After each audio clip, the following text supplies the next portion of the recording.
Putin's paper tiger remark and its implications. Russian President Vladimir Putin has once again made headlines by issuing a stern warning to European nations. In his latest statement, he emphasized that Russia would respond, quickly and decisively, to what he described as provocations from Europe. Alongside this warning, Putin mocked Europe as a paper tiger, a metaphor that carries both historical resonance and sharp political undertones. To fully understand the weight of this statement, it is important to unpack the context, the meaning of the phrase, the geopolitical environment, and the broader implications for Russia, Europe, and the world. 1. The context of Putin's warning. Over the past few years, tensions between Russia and Europe have escalated significantly, primarily due to the war in Ukraine, NATO expansion, and the sanctions regime imposed by the West. The European Union, alongside the United States, has supported Ukraine militarily, financially, and diplomatically, aiming to push back against Moscow's military campaign. In this climate, Putin's comments are not just rhetorical flourishes but calculated messages aimed at multiple audiences: the Russian public, European governments, NATO allies, and perhaps most importantly, potential neutral players in the global south. By calling Europe a paper tiger, Putin sought to highlight what he sees as Europe's weakness, powerful in appearance, but fragile when confronted with real strength. 2. Historical and political meaning of paper tiger. The term paper tiger is not new in global politics. It was famously popularized by Chinese Communist leader Mao Zedong, who used it to describe U.S. imperialism during the Cold War. Mao argued that while the U.S. appeared threatening, it was internally weak and could not sustain its dominance in the face of revolutionary movements. Putin's use of this term echoes that history, suggesting that Europe projects an image of unity and power but lacks the resolve or ability to follow through when faced with genuine challenges. From Moscow's perspective, Europe depends heavily on the United States for security guarantees through NATO, relies on fragile energy supplies, and is struggling with internal political divisions. These factors make it, in Putin's framing, less threatening than it claims to be.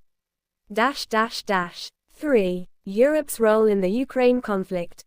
Since the Russian invasion of Ukraine in February 2022, European nations have been key players in supplying Ukraine with weapons, humanitarian aid, and financial support.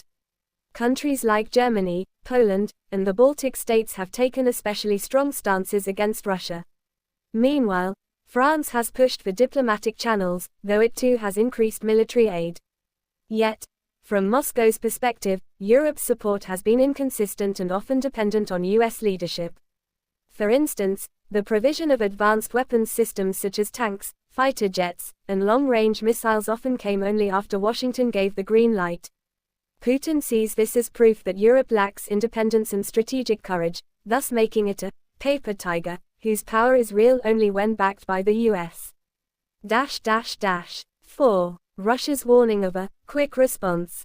Putin's warning that Russia would respond quickly to provocations is part of a long-standing pattern in Moscow's rhetoric.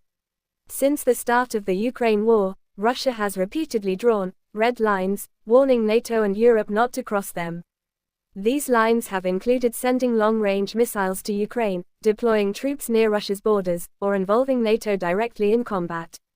The phrase, quick response, signals that Russia is prepared to escalate militarily if it perceives that European actions pose an existential threat. This could mean intensified missile strikes in Ukraine, cyber attacks against European infrastructure, or even military maneuvers near NATO borders. Putin's strategy relies heavily on deterrence through fear, making Europe think twice before pushing further. 5. Domestic messaging inside Russia. Putin's statement is also aimed at a domestic audience. By portraying Europe as a paper tiger, he reassures the Russian people that their sacrifices in the Ukraine conflict are not in vain and that the adversary is weaker than it seems. This framing helps maintain domestic support for the war, despite the heavy economic costs and the casualties sustained by Russian forces. The Kremlin frequently employs this type of rhetoric to foster a sense of resilience, pride, and superiority. If Europe is a paper tiger, then Russia, by contrast, is depicted as a nation of real strength, endurance, and historical greatness. 6. The European response and challenges. While Putin portrays Europe as weak, the reality is more complex. The European Union and NATO have shown significant unity in responding to Russia, something many analysts thought unlikely before 2022. Billions of euros in aid have been delivered to Ukraine, and NATO has expanded to include Finland, with Sweden also expected to join. However, Europe does face challenges that lend some credibility to Putin's claim. Energy dependence on Russian gas has caused crises, inflation has strained European economies, and political divisions have emerged, with countries like Hungary and Slovakia sometimes obstructing EU consensus. These vulnerabilities give Moscow rhetorical ammunition. 7. Implications for NATO. Putin's paper tiger remark is also a direct jab at NATO's European wing. Although NATO is the world's most powerful military alliance, much of that power rests on US capabilities. Europe alone would struggle to match Russia's military strength in terms of nuclear weapons, missile technology, and raw manpower. This reality underscores the dependence of Europe on the United States, something Putin has long exploited in his speeches. By mocking Europe's lack of independent military clout, Putin aims to weaken transatlantic unity and create doubts within European populations about the wisdom of continuing support for Ukraine. 8. The global audience. Putin's words also resonate beyond Europe. In countries across Asia, Africa, and Latin America, where anti-Western sentiment has historical roots, the phrase, paper tiger, can strike a chord. Many nations in the global south remain skeptical of European moral authority, given its colonial past and current economic policies. By reviving this Cold War-style rhetoric, Putin positions Russia as the inheritor of anti-imperialist language and tries to rally sympathy from neutral or undecided states.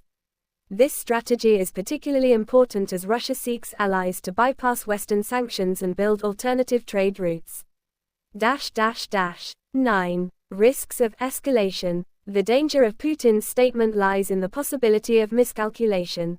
If Russia truly acts on its threat to respond, quickly, to European provocations, the conflict could expand beyond Ukraine's borders. Even limited military action against a NATO member could trigger Article 5 of the NATO Treaty, obligating all members, including the US, to respond. Thus, while Putin may intend his words as deterrence, they also carry risks of escalation. A small spark, such as a border incident, a cyber attack, or an attack on energy infrastructure, could spiral into a much wider confrontation. 10. Conclusion. Putin's description of Europe as a paper tiger, and his warning of a rapid response to provocations encapsulate the current state of East-West tensions. On one level, it is a psychological tactic aimed at undermining European confidence and boosting Russian morale. On another, it is a strategic message to NATO and the wider world that Russia remains willing to escalate the conflict if pushed. While Europe may not be as fragile as Putin suggests, the challenges it faces, from economic strain to dependence on US leadership, make his rhetoric resonate with some observers. The phrase, paper tiger, may be old, but in today's geopolitical landscape, it has regained a chilling relevance. Ultimately, this exchange highlights the dangerous crossroads at which Europe and Russia stand. Putin's words remind the world that the war in Ukraine is not just about territory but about the balance of power, credibility, and perception in the 21st century.